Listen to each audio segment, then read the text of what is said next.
Hi, I am Captain Africa, and on today's video, I'm going to be discussing updating the software that runs human beings across every continent of the world. And I'm using Africa as a case study in comparison to the rest of the world. As you know, from my own standpoint of view, I believe that we human beings are just like gadgets, just like smartphones and laptops that is being run by softwares. Those softwares determine how the gadgets perform. If you look at iPhone 5 and iPhone 15 Pro Max, the difference is the software and the upgrade of the phone. So there are so many things that iPhone 5 cannot do that iPhone 15 Pro Max can do at a go. And that is the situation of people on this planet. If you compare an average person in Africa to someone else in America, Japan, Australia, England, Taiwan, Singapore, you find out that we seems to be a people that are performing at iPhone 5 level, and then there are people that are already performing at iPhone 15 Pro Max. Just take a look at it. The world has changed entirely, and today we have 3 languages that is spoken across the world that even the deaf and the blind can hear, and they are digital, connectivity, and global. Anywhere you are today, you can do something and connect with the rest of the world.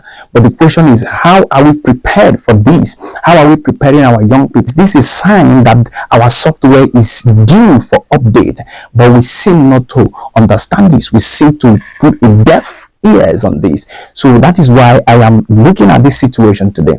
The question is, what are these particular softwares that run human beings? They are simple. Number 1 is information, number 2 is knowledge, number 3 is wisdom, number 4 is understanding.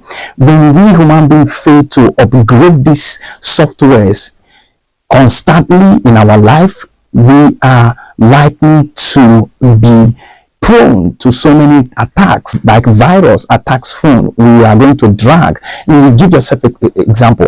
If you check iPhone 5, if you take the highest version of app and put inside that place, it will fit in. And even if it does, it's going to make the phone to malfunction. When you click a command, it's going to take entire, century for it to come up. The phone will switch off and switch on. Those things simply means that the phone is due for upgrade and then to be introduced with a new version of softwares. Now, question is, why is it that all over the world people are throwing in billions of dollars into artificial intelligence, biotech, SpaceX, robotics? Yet, over Africa, what we are talking is that our people are yet to eat.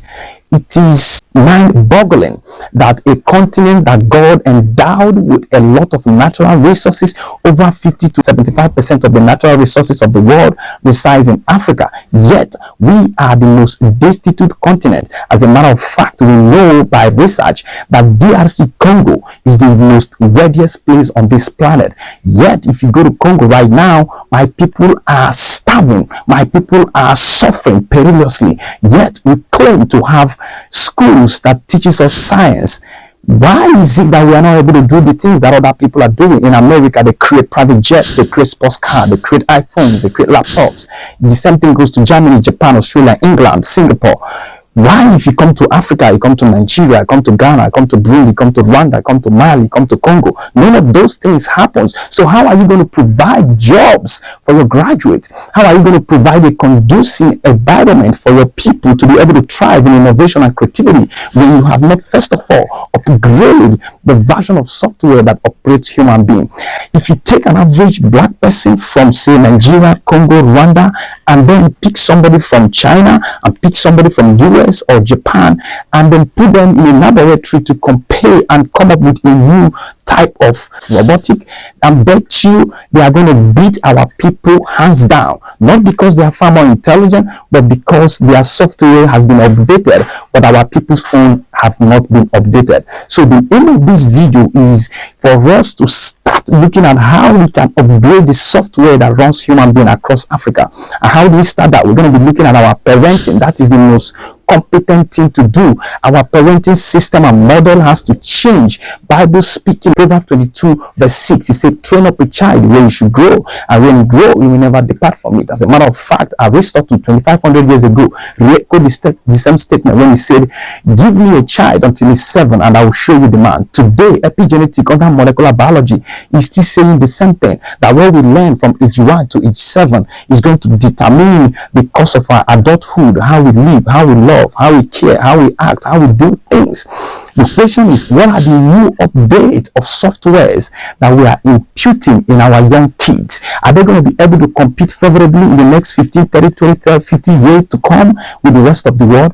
By the things that is happening across all over Africa, you and I will agree that we are not even aware of where the world is going. Talk more of updating our young people with the newest version of software so that they will be able to play it at the highest version that God created them to be. So my point today is, we look at parenting. The next thing we're going to look at is our academic system. We're going to change it. You can't teach children today they are going to go to school, get a good grade and get a good job. In the next 20, 30 years, robotics will have wiped out every jobs in the system. So today we need to be teaching our children creative thinking and the capacity to research so that they will be innovating in every stage of their life. There is no way robotics is going to push away somebody who can think critically and somebody who can research. As a matter of fact, there's a saying that even when robots is taking over the jobs, that the only people that will remain in jobs are those people who knows how to use robotics to execute jobs. These are the things we need to teach our children today. It is no more about passing exam. Over the years, we human beings have come a long way, from hunter-gatherers to agrarian age, to the first industrial revolution, to the second industrial revolution, up until now we are living in the fourth industrial revolution. Yet in Africa, we seem to be a people that are still living in the first century. We're not doing what the other person is doing. So what is happening in Africa? We need to upgrade and update the version of software that runs us. So the next one is our government. We need to teach our children that you don't go into political office as though it is your personal business. No, it is a place you go to serve your people because you love them, because you cherish them, because you care for them. And if we don't do this, the rest of the world is watching.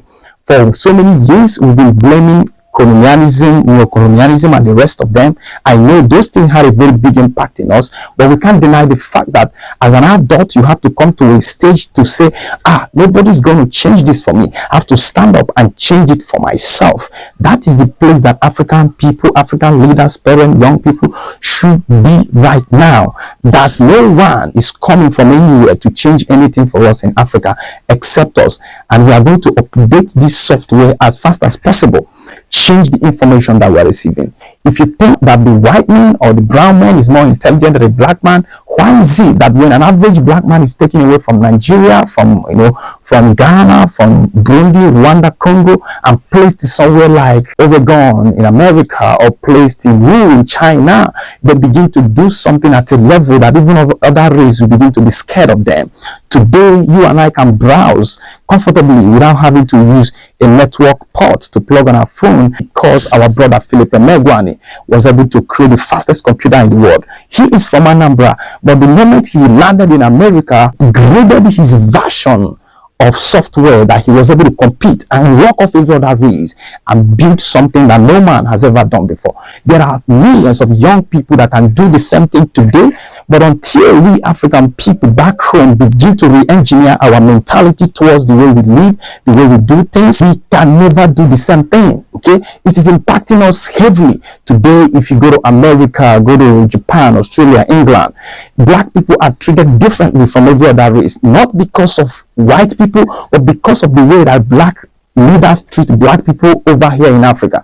And the moment we change it, the same thing is going to happen in America. Imagine when you are in Nigeria, you are treated like gold. You are respected as a citizen of the nation. The same thing happens in Ghana, Burundi, Rwanda, Congo. If you go to America, white people are going to respect black people. You go to UK, white people are going to respect black people, because now they now know that black people have respect for themselves. Nelson Mandela, in his time when he was alive, said something very critical. He said that the whole world is waiting for Nigeria to liberate black people. Because the moment the Nigerian government begins to do everything right, everything becomes right for a black man anywhere in the world. It doesn't matter if you're in America, you are in India, you're in Japan, you're in Australia, they are going to respect you to the highest level. But these things cannot happen except we update the version of software that run human being. We need to understand that we have to have love, empathy, forgiveness, and cares for our people, for this environment to thrive.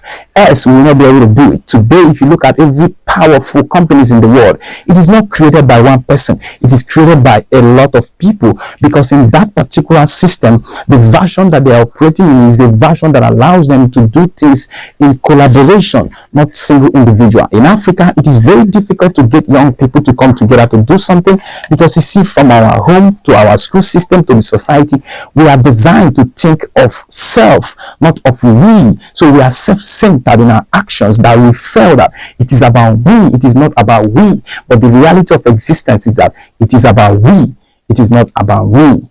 And the moment we realize that, we begin to update our version of software, and Africa will be powerful to the rest of the world.